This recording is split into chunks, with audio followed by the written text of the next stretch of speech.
அன்பு சொந்தங்களே,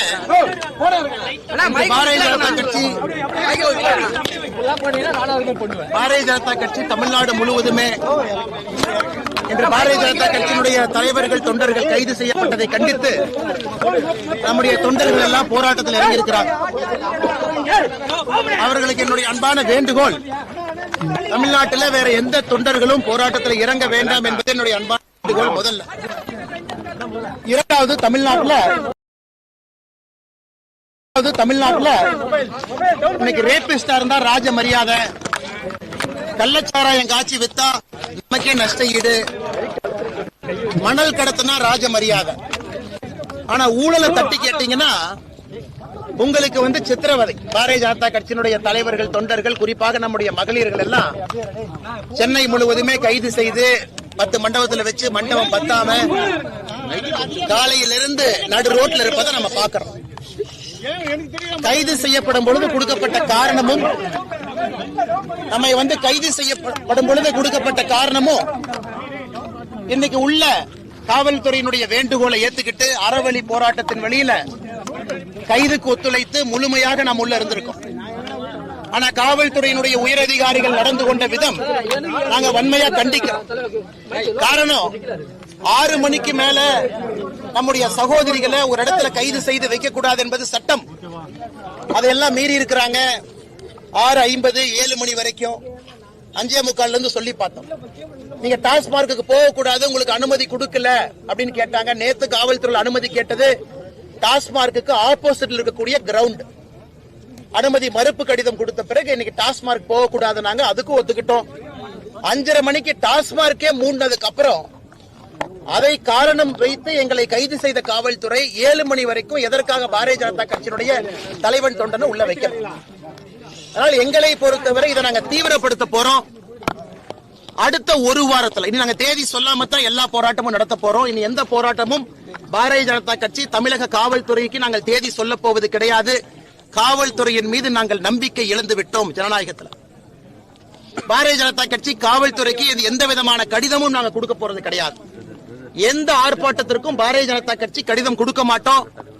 இதுவரை கடைசியாக 7 கடிதம் கொடுத்தோம். 7 ஆர்ப்பாட்டத்திற்கு 7ஐயும் நிராகரிச்சிருக்கிறாங்க.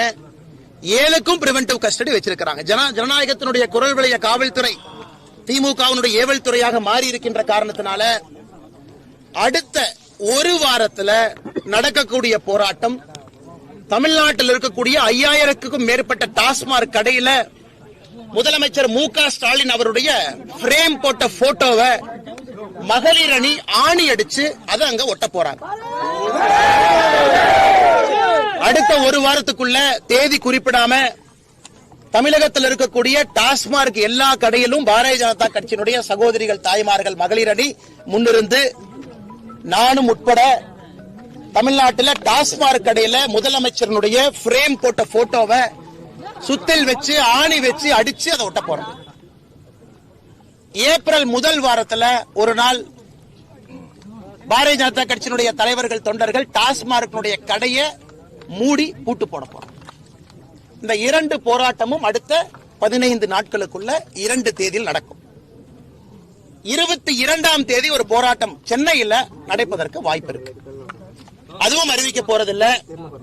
காவல்துறை பாரதிய ஜனதா கட்சிக்கு மரியாதை கொடுக்காத வரை பாரதிய ஜனதா கட்சி காவல்துறைக்கு மரியாதை கொடுக்காது. Very simple.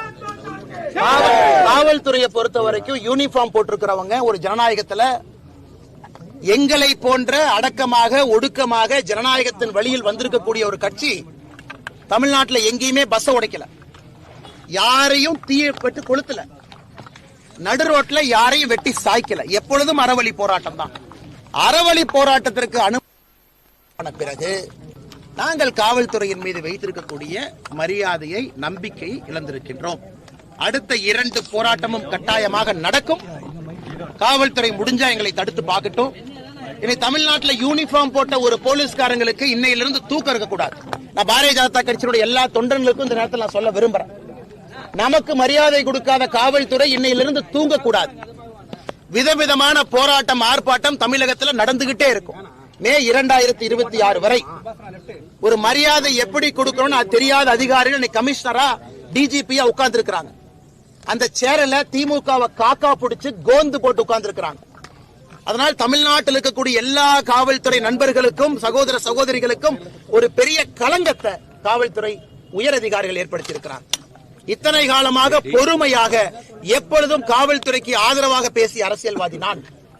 ஆனா என்னுடைய தொண்டர்களையும் என்னுடைய சகோதரிகளையும் இழிவுபடுத்திய பிறகு இன்னைக்கு ராத்திரியிலிருந்து காவல்துறையை நான் தூங்க விட மாட்டேங்க. Very clear, very clear. என்ன நடந்தாலும் பாத்துக்கலாம்.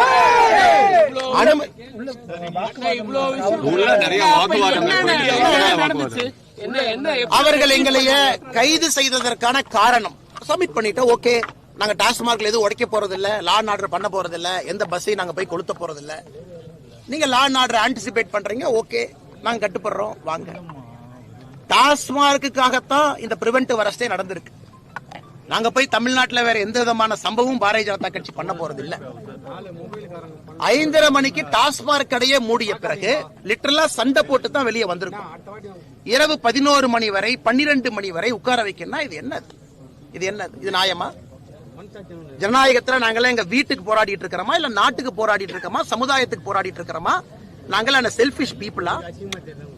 நாங்க இந்த சமுதாயம் திருந்த வேண்டும் என்பதற்காகத்தான் இந்த போராட்டம் நடந்துட்டு இருக்கு.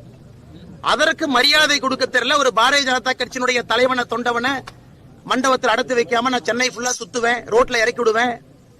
இருக்கக்கூடிய மண்டபத்தில் டாய்லெட் சில மண்டபத்தில் இருக்காது. பெண்களுக்கு 6 மணிக்கு மேல என்ன மரியாதை பெண்களுக்கு சட்டத்தின்படி கொடுக்கணுமோ கொடுக்க தெரியாது. ஆனா நான் எங்க மேலதிகாரிகள் சொல்லிட்டாங்க, டிஜி சொல்லிட்டாங்க, கமிஷனர் சொல்லிட்டாங்க, நாங்க உங்களை நைட்டு வரைக்கும் வச்சிருப்போம்னா எப்படி அந்த இதை நாங்க எடுத்துக்க முடியுங்கண்ணா?